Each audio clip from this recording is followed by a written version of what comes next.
అందరికీ నమస్కారం. ఈరోజు మనతో పాటు ఉన్నారు ప్రముఖ ఆధ్యాత్మికవేత్త, ఆస్ట్రాలజర్ మడుగుల శివప్రసాద్ గారు. గురుగారితో మాట్లాడదాం. గురుగారు నమస్కారం. ఆశీర్వచనం తల్లి.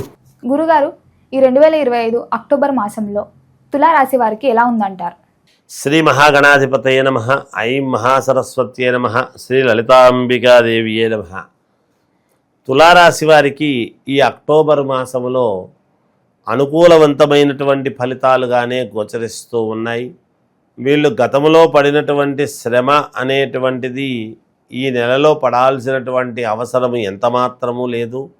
మంచి మంచి ఆలోచనలు, మంచి మంచి నిర్ణయాలు, కొత్త నిర్ణయాలు తీసుకొని గతంలో కంటే కూడా భిన్నమైనటువంటి వైఖరితో ముందడుగు వెయ్యాలి అనేటువంటివి చూస్తారు.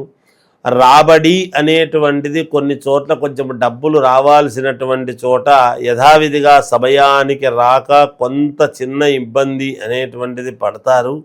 కానీ ఆ ఇబ్బందిని అధిగమించి ముందుకు వెళ్ళేటువంటి పరిస్థితులు గోచరిస్తూ ఉన్నాయి. అనూహ్యముగా ఒక ధనము ఉండేటువంటి వ్యక్తి వీళ్లకు పరిచయం కావటము, ఆ ధన సంపత్తితో వీళ్ళ యొక్క తెలివితేటలతో ముందుకు వెళదాము, మేలు జరుగుతుంది అని నిజాయితీగా పెట్టుబడి పెట్టి సమన్వయము చేసుకొని ముందుకు వెళ్ళాలి అనేటువంటి ధోరణితో కొన్ని వ్యాపారాలు అనేటువంటి కొత్త వ్యాపారాలు అనేది చేయడానికి చూస్తారు. వీళ్ళ మాటకు విలువ పెరుగుతుంది. వీళ్ళు ఏదైతే అనుకుంటారో అది యథార్థమవుతుంది. రాబోయే రోజుల్లో వీళ్ళు చెప్పింది జరుగుతుంది అనేటువంటి భావన ఉంటుంది. గతములో అలా చేసుకున్నటువంటి వాళ్ళు గత్యంతరము లేక మీరు చెప్పిందే జరిగింది ఆనాడు అని మళ్ళా వీళ్ళని కలవటం, తద్వారా కొన్ని ఉపయోగకరమైనటువంటి పనులు చేసుకోవాలి అనేటువంటి దీనితో కొన్ని పనులు చేసుకుంటారు గాక, అంతేకాకుండా దూర ప్రయాణాలు అనేటువంటివి పడతాయి. శుభకార్యాలలో పాల్గొనడం లాంటివి జరుగుతాయి గాక, బాగుండదు అని ఒక్క పూటైనా కలిసి వద్దాము అని వెళ్ళి రావటం అనేది జరుగుతుంది. కానీ చాలా బిజీగా ఈ మాసమంతా కూడా వీళ్ళు మహా అంటే వారములో ఒక 2 రోజులు ఏదైనా సరేలే అని అనుకుంటారేమో, కానీ ఖచ్చితముగా విపరీతముగా తిరిగి కొత్త పద్ధతులు అనేటువంటివి నెలకొల్పి దానికి ముందడుగు వేసి మేలు చేసుకునేటువంటి విధముగా వీళ్ళ చర్యలు ఉండబోతూ ఉన్నాయి. వీళ్ళ సంతానానికి చాలా మంచి యోగం ఉన్నది. బంధువుల రీత్యా వీళ్ళకు కొన్ని చిన్న ఇబ్బందులు అనేటువంటివి ఉంటాయి. ఈర్ష్య ద్వేషాలు అనేటువంటివి ఉంటాయి. వాటిని పోగొట్టుకోవటానికి కొంత ప్రయత్నాలు అనేటువంటివి కూడా వీళ్ళు చేస్తారు. చేసి ఒక వెలుగు వెలగటానికి కావాల్సినటువంటి విధానముగా ముందు వీళ్ళ మనసులో ఉండేటువంటిది ఒక వెలుగు వెలిగి ఏం చేస్తే బాగుంటుంది అనుకుంటే కదా ఇంకొక వెలుగు అవుతారు వీళ్ళు. అలా అనుకుని ఇంకొక వెలుగు కావటానికి స్థిరముగా కొన్ని పనులు చేసుకోవాలి అనేటువంటి దీంతో చేసుకుంటారు. అలాగే గవర్నమెంట్ పరముగా కొన్ని వీళ్లకు రావాల్సినటువంటి అవార్డులు కావచ్చు, ఇంకోటి కావచ్చు, ఇట్లాంటివేవో తెచ్చుకోవాలి అని చూస్తారు. పెద్ద వాళ్ళతో పరిచయాలు అవి ఉంటాయి గాక, కానీ వీళ్ళ మనసుకు వాళ్ళ మనసుకు చిన్న తేడా కూడా ఉంటుంది. అయినా సాన్నిహిత్యముతో ముందుకు వెళ్ళాలి అనేటువంటి ఒక దృఢ సంకల్పముతో ముందుకు వెళతారు. తప్పకుండా విజయాన్ని సాధించి తీరుతారు. విద్యార్థులకు చాలా యోగదాయకముగా ఉన్నది. వ్యాపారాలు చేసుకునేటువంటి వాళ్లకు యథావిధిగా వ్యాపారస్తులకు డబ్బులు అనేటువంటివి వస్తాయి. నష్టము అనేటువంటి మాట చెప్పలేము, కానీ ఎక్కువ లాభాలు ఉంటాయి అనడానికి మాత్రము కొంచెం తక్కువ అవకాశం. అది ఆ మాత్రమైతే వీళ్ళు చేసుకోగలుగుతారు గాక. ఇక మామూలుగా విదేశాలకు వెళ్ళాలి అనుకునేటువంటి వాళ్ళు కొంచెం వాయిదా వేసుకొని తర్వాత వెళితే బాగుంటుంది గాక వీళ్ళు. అంతేకాకుండా కొంచెము దైవ సంబంధమైనటువంటి కార్యక్రమాలలో ఎక్కువగా పాల్గొని వాళ్ళ మనస్సుకు తృప్తి చెందే విధముగా ముందుకు వెళ్ళాలి అనే ప్రయత్నాలలో ఉంటారు.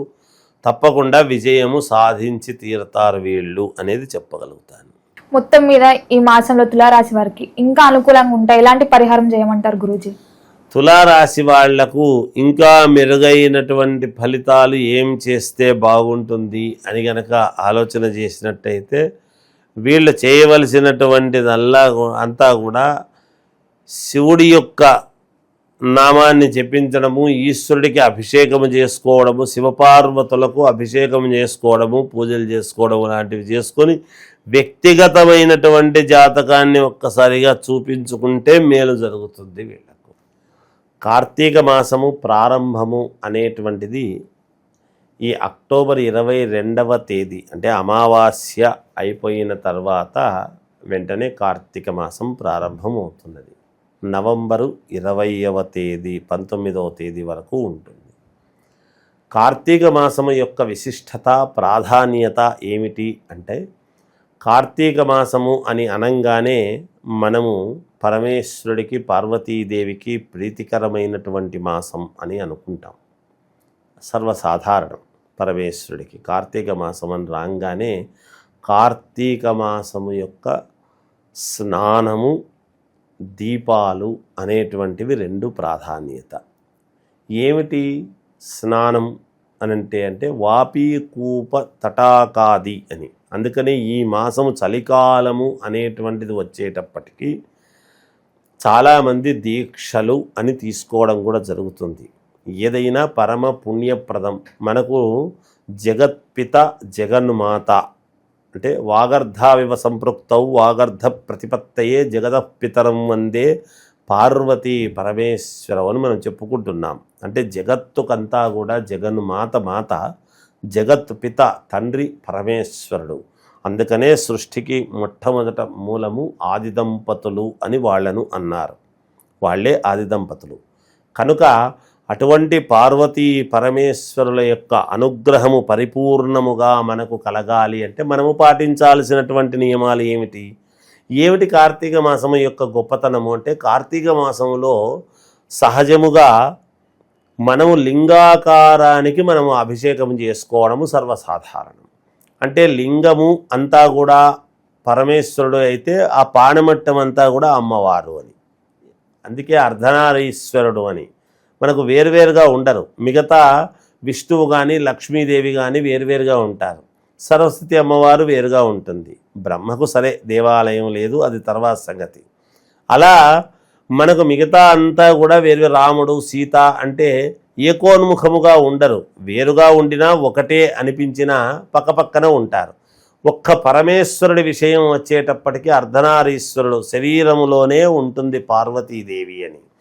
అలాంటి పార్వతీ పరమేశ్వరులు కార్తీక మాసములో తెల్లవారుజామున బ్రాహ్మీ ముహూర్తములోను సాయంకాలము సంధ్యా సమయములోను కింద తిరుగుతారు అని ఉన్నది శాస్త్రం.